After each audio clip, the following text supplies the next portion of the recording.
Steve and Jill here. Happy Friday. Welcome to the Land Academy Show, entertaining land investment talk. I'm Stephen Jack Butella. And I'm Jill DeWitt, broadcasting from sunny Southern California. Today, Jill and I talk about why is there so much unwanted land out there? Lucky for us. Like yesterday, I've always wanted, this is the kind of stuff that we end up talking about at cocktail parties. True. Because I really think this is misunderstood. True. And yesterday, too, I think that land itself is misunderstood. Yes. And how much money you can make with land. And I think that it centers around this word unwanted.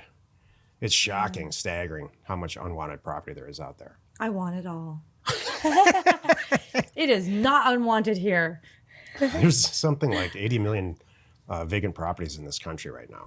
Yeah. And so that's, that's a lot of real estate at unwanted prices, garage sale prices, a lot of it. Exactly. At least half of it is at a garage sale price, right. Probably 10% of what it could potentially be worth. So we'll talk about it here in a second. Right. Before we get into it, let's take a question posted by one of our members on the landinvestors.com online community. It's free. Marcus says, hey all, can you spreadsheet programs like Excel to be programmed to automatically scrub data? I think it would be great if I could enter in a bunch of words like school, township, cemetery, etc., and have the program search the downloaded owner records and automatically delete every row that contain at least one of the keywords. As you can imagine, there are a lot of responses to this on the Land Investors Forum. And Joe Martin, one of our advanced members, is going to put a presentation on at our live event. Yep. And exactly how he scrubs data. It's literally the push of a button. I've created systems like this too, and it's pretty amazing.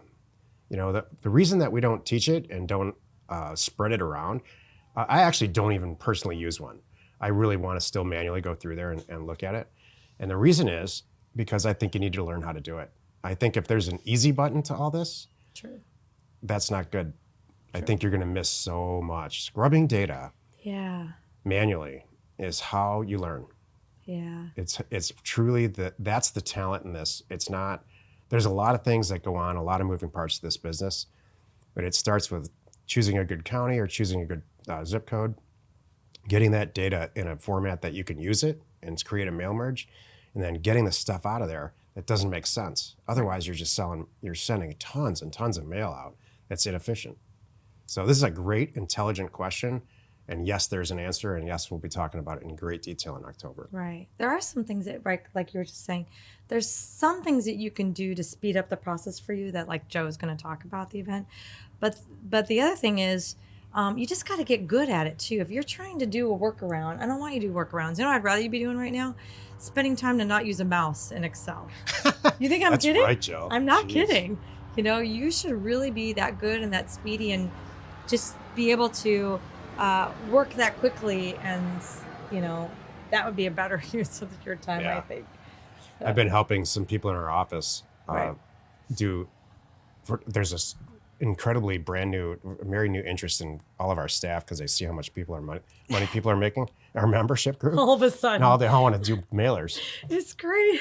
And I've been telling them it's going to be tough for you to, on a long-term basis, do a mailer if you don't put your mouse behind your computer and learn how to use the shortcut keys and function keys, right? Like old school. I think what also really solved it too, by the way, now that we personally fund deals, and our staff knows that they don't have to have the money to, they don't need to have to come up with $10,000 to buy a property. Yeah. We'll do it. Yeah. So I think that's got it just breathed new life into this whole thing for our members and our staff. It's great. Exactly. Today's topic, why is there so much unwanted land out there? This is the meat of the show. You're driving on the way to Las Vegas, if you're on the West Coast, or you're driving up the coast of California and the East Coast, driving through Texas. Did you ever drive through Texas? I have driven through Texas. It's like, look, there is more real estate in Texas. Yeah. And it really just driving anywhere out of any major city I used to drive between Detroit and Chicago all the time in my young professional career. So much real estate everywhere. Even here to Palm Springs. Yeah. We look at property. I'm like, look at that. Yeah. So what makes it unwanted? And I know you wrote some stuff down. I did. So I was thinking, why is there so much unwanted land? I came up with, well, number one, life happens. I think that there's a lot of property out there that never gets used as it is intended. And then people are just they just hang on to it. Like everything from, thinking we're going to build a cabin there someday or we're going to retire there someday to I bought this property because it was supposed to be next to where LAX was going to be built. Things like that, things happen. So I think that's one reason. Another reason I think is, I know this is on your list too. People pass on. Yeah. That's the number one reason. Yeah. So that's just part of life, and people just inherit it and they don't want it. They really don't want it. They don't see the value in it. They don't know what to do with it. They don't want to pay the taxes on it. Great mom and dad, saw something there that I don't see it. I don't, and that's another reason. And then number three, I think, is that a lot of people just don't get it. They don't see the value. You and I see value. They don't see value of an info lot. Mm-hmm. They just say it's a piece of property and there's no house on it. We see it as the potential. They miss the potential and they don't see the value of what it could be. And every property has potential. Think about driving wherever you drive for your vacation. There's a rest stop somewhere. There's a place, there's a McDonald's somewhere. You have these little things. There's value in property all over. They just you have to take a step back and envision it. It's a full-blown numbers game. Yeah. If you send out, let's say 1,000 letters, a certain number, a very predictable number of people don't care about that land any longer. Yeah. And here's really why. I know you have one more left, but... No, that was my third one. Oh. People don't want... People... Every single time we do a deal, we ask people why they're selling it. And they say usually one of two things. Number one, I never wanted this land in the first place. My husband wanted it, and he's passed on now. Right. Or my dad wanted it. He used to collect land, and he thought we were going to do some stuff with it, and we just didn't. Right. So the people that you're actually dealing with that are going to you're going to buy the property from don't want it anymore. Right. They never wanted it in the first place. That's my point.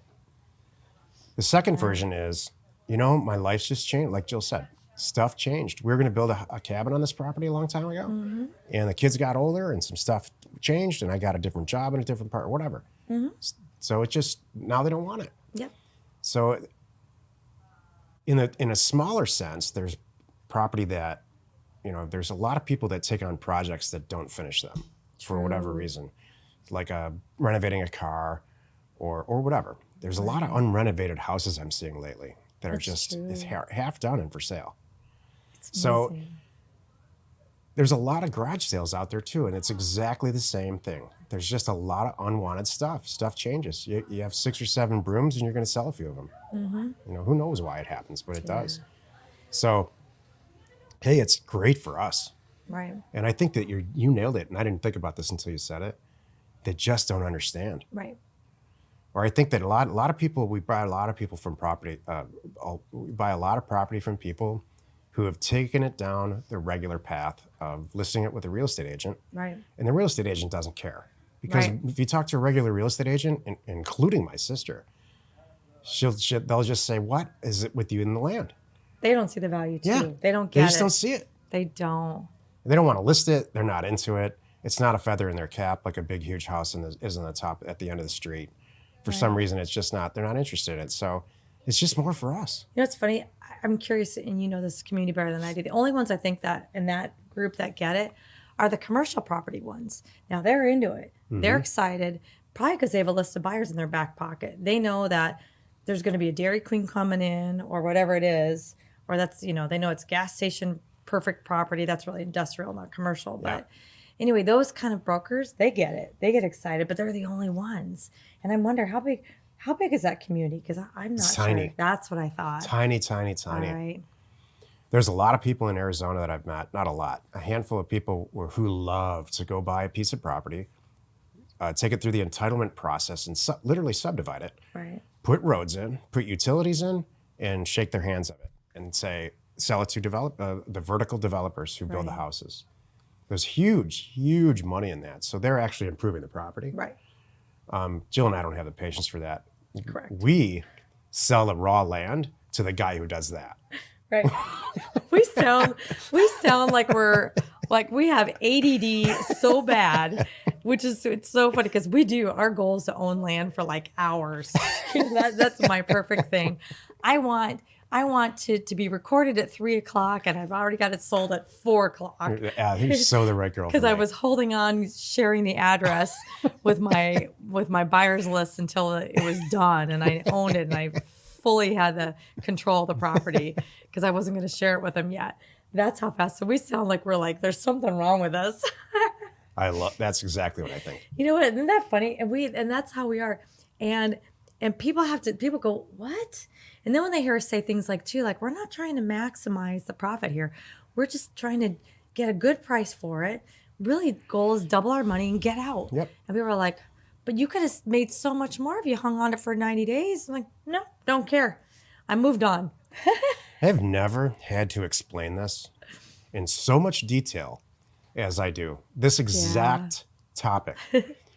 People understand data. People understand real estate. People understand real estate agents. They understand houses. Right. Completely understand houses. Yeah.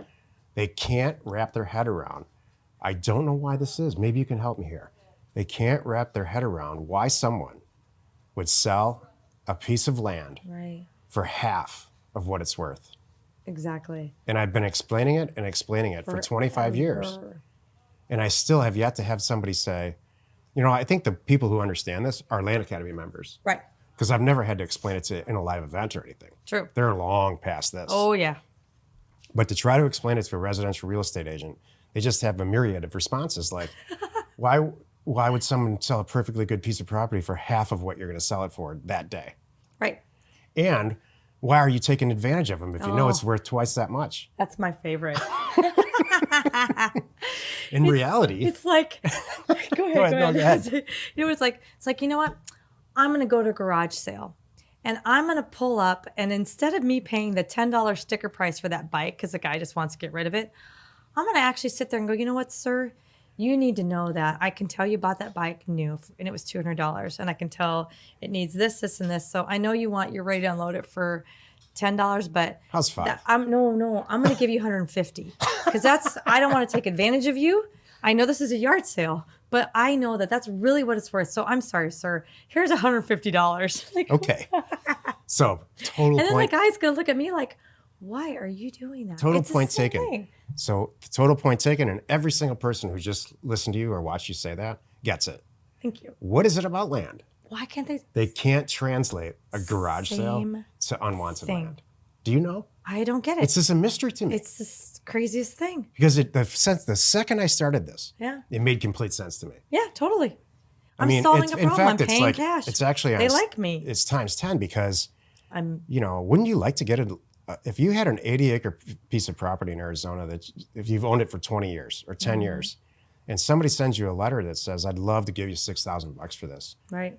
You know what they say in reality. The sellers, they call us back and say, "Thank you so much. You solved this problem for my wife Right. and I. We tried to list it. We had listed it 3 years back. We keep getting the tax bills. We're never going to use it. Right. I'd be happy to sell it to you. Tell me what to do next." We are done. That's if you're a Land Academy member already and you're in it doing this, you've heard that sentence 150 times. Yep. Like us, but it's so hard Yep. to describe that situation to people who are not in this business but are seemingly real estate professionals. Yep. If I sound frustrated, I'm frustrated Because about this. I am. I'm mystified by it. I know. Every single one of you listening right now has something in your garage that you're ready to just give away. And you're like, yeah. And you don't realize it, but it's the same thing with this land. Heck, look at all the houses. There's probably houses on your street that are paid for vacant, and you have no idea why. No one's worried about it, kind of thing. And they just don't care. They moved on. Yeah. Jill and I tested Car Academy. We're releasing Car Academy later this year, probably maybe early next year. Mm-hmm. And the results were staggering. It is staggering how few letters or texts you have to send to car owners. Right. And to get the response. I mean, it is truly, this is not about cars today, but this concept about why if this show were called, why are there so many unwanted cars out there? Right. If that were the case, everyone would understand. Oh Right. yeah, that my son went to college and it's just sitting there. Right. Or I mean, and it would immediately click. But for land, nope. I don't get it. It's so funny. And the thing about land, well, and that's probably the thing with cars, you get a bill every year. So it makes you think about it. It's not like it's something in your garage that's just going to sit there and collect dust. You get a bill every year for this land. So you get a constant reminder and you need to pay. You get a bill if for you your don't car, pay, too. that's what I said cars too. Yeah. And if you don't pay, guess what? They'll take it back. So you do have to pay for it. That's different. That's the thing. They won't do that with a car. They won't take your car back. Well, they could. What? They come after you anyway, I'm sure. But I'm not going to test that theory. Every person I've talked to about Car Academy that's either our friends or in our group, Yeah. Everyone said, I have a vehicle right now. I'll just give it away. Someone come and get it for $1,000. Right. And it's worth 10. Yeah, well, I've got one right now. I have 3. And we're in this business. Yeah. Exactly. I didn't mean for this to be Car all Academy. good. You know what? I'm just mystified by this concept. That's really what it is. I've never understood it since the early 90s. And you know what? We get it, and it's good for us. Yeah. And congratulations if you get it. Yep. Hey, we know your time's valuable. Thanks for spending some of it with us today. Join us next time for the episode called The Top 3 Reasons New Real Estate Investors Fail. And we answer your questions posted on our online community found at landinvestors.com. It is free. You are not alone in your real estate ambition. Did you get that out? Yep. Okay. I feel better. I feel sort of better. But even saying it like that, I'm like, man, there's no solution. Like I know. men have to find solutions to stuff. You know that, right? Yeah. They can't just have a feeling and have it unaddressed. It has to be over. I Find an end. understand. I understand. I'm sorry. Like I said, I'm sorry. I'm sure there's counseling for this. Wherever you're watching, wherever you're listening, please subscribe and rate us there. We are Steve and Jill. Jill. Information And inspiration. to buy undervalued property.